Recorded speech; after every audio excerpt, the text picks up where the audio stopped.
श्रद्धावान उपासक एवं उपासिकाएं, आज का टॉपिक है सत्पुरुष कौन होते हैं। आज हम सभी लोग इस विषय पर बहुत ही गंभीर से भगवान के वचनों को समझेंगे। बहुत सुंदर हैं भगवान के वचन। आप सभी लोग इस वचनों को सुनकर अपने जीवन में आत्मसात करें।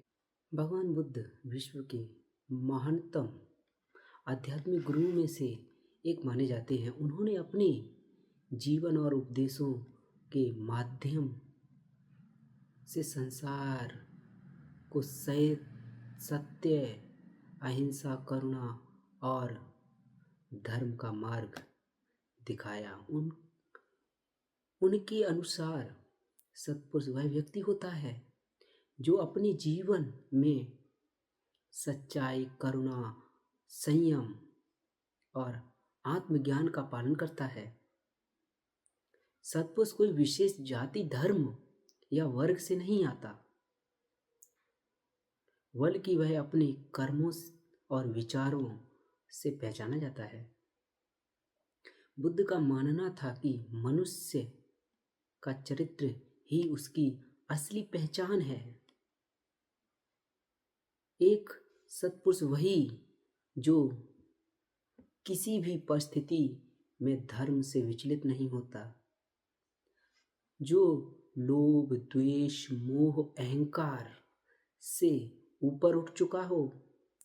उन्होंने बार बार यह कहा है कि सच्चा पुरुष वही है जो दूसरों के कल्याण के लिए कार्य करे और किसी को भी कष्ट न पहुंचाए। बुद्ध ने यह भी कहा है कि सत्पुरुष का मन शांत और स्थिर होता है। वह ना तो किसी की निंदा करता है, ना किसी की प्रशंसा करता है। वह बाधाओं में नहीं होता है। वह संसार को यथार्थ रूप से देखता है, अपने मन, वचन और कर्म से सदा सुधारता है। उसके लिए प्राणी समान होते हैं, सभी प्राणी समान होते हैं।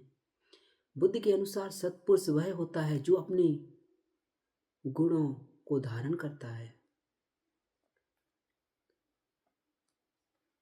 पहला सत्पुरुष होने का कारण है वह सदैव सत्य बोलता है, झूठ से दूर रहता है। दूसरा कारण करुणा, वह सब प्राणियों के प्रति दया और सहानुभूति रखता है। तीसरा कारण है सत्पुरुष होने का अहिंसा, किसी भी जीव की हानि पहुंचाना उसके स्वभाव में नहीं होता। चौथा संयम, वह इंद्रियों पर नियंत्रण रखता है और लालच से दूर रहता है। पांचवा अध्ययनशील, मतलब ध्यानशीलता, वह आत्मनिरीक्षण करता है, ध्यान करता है और अपनी चेतना को जागृत करता है। छठा स्वार्थ रहित होता है, सेवा, वह अपने कार्यों में निज स्वार्थ की अपेक्षा दूसरों के कल्याण को प्राथमिकता देता है। इसीलिए भगवान का धर्म बहुत सुंदर है, इसीलिए सत्पुरुष होना बहुत कठिन है। बुद्ध कहते हैं जैसे कमल का फूल कीचड़ में रहकर भी निर्मल रहता है, वैसे ही सत्पुरुष संसार में रहते हुए संसार की मलिनता से अछूता रहता है। एक सत्पुरुष समाज के लिए प्रकाश की तरह होता है जो अज्ञानी रूपी अहंकार से दूर रहता है।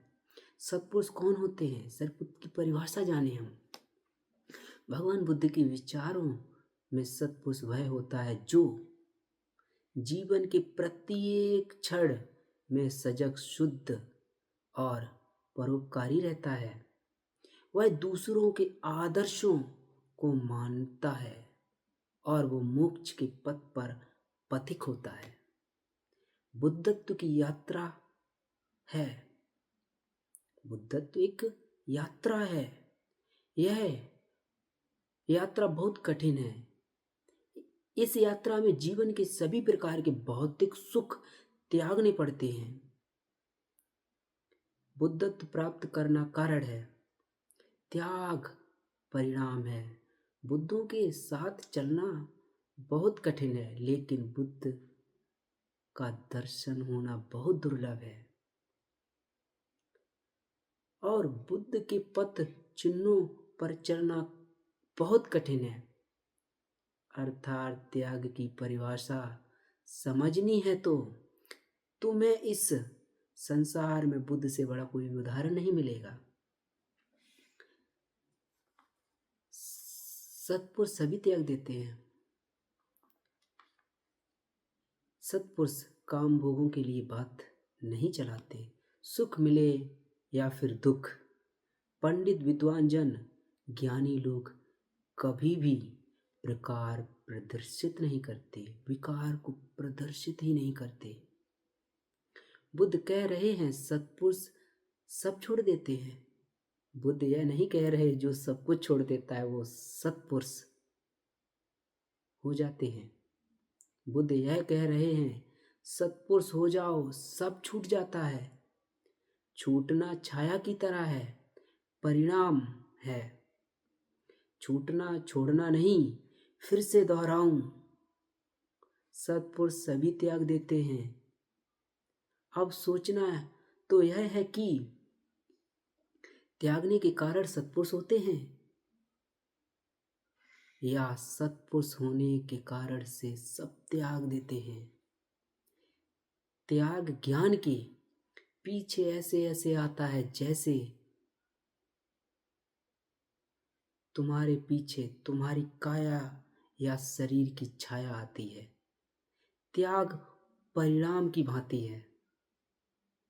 सत्पुरुष को पाना कारण है, त्याग परिणाम है। स्वयं को पाना कारण है, संन्यास परिणाम है। संन्यास से किसी ने कभी स्वयं को नहीं पाया। स्वयं को पाने की यात्रा शुरू होती है तो संन्यास घटने लगता है। वे काम भोगों के लिए बात नहीं चलाते हैं। काम भोग छोड़ने से कोई सत्यता को उपलब्ध नहीं होता है। सत्यता को उपलब्ध होने से काम भोग छूट जाते हैं। जो संसार है समय के भीतर, या यूं कहो जो समय के भीतर है वही संसार है, और जो समय के बाहर है वही मोक्ष है या निर्वाण है या मुक्त अवस्था है। अर्थात अरहत पद ही सुख पथ है। जो जीवन में सुख पाना है, भगवान ने निर्वाण ही परम सुख बताया है। व्यक्ति के जीवन में निर्वाण का होना बहुत स्वाभाविक है, क्योंकि निर्वाण अवस्था सभी विकारों को क्षय कर देती है। जो व्यक्ति निर्वाण के लिए पथिक प्रयास करता है उसके जीवन में धर्म का बहुत बड़ा प्रभाव होता है। इसीलिए भगवान कहते हैं हमेशा धर्म में रत होना चाहिए व्यक्ति को। धर्म की रात्रि ही सब रत्तियों में सुंदर है, सजग है। हमें अपने चित्त को हमेशा जागरूक अवस्था में रखना चाहिए। जो व्यक्ति अपने चित्त को जागरूक अवस्था में रखता है वो सदैव उसे बोध होता है, क्योंकि अरहत प्राप्त करने के लिए इन दोनों अतियों को छोड़ना होगा। कभी भी चित्त को भविष्य में आने वाली बातों विचारों में नहीं टिकाना है। कभी भी चित्त को अतीत में नहीं जाने देना है। अतीत में हमारे साथ क्या घट चुका है, क्या क्या घटनाएं घटी, इस बात को स्मरण में रहोगे तो आप वर्तमान क्षण से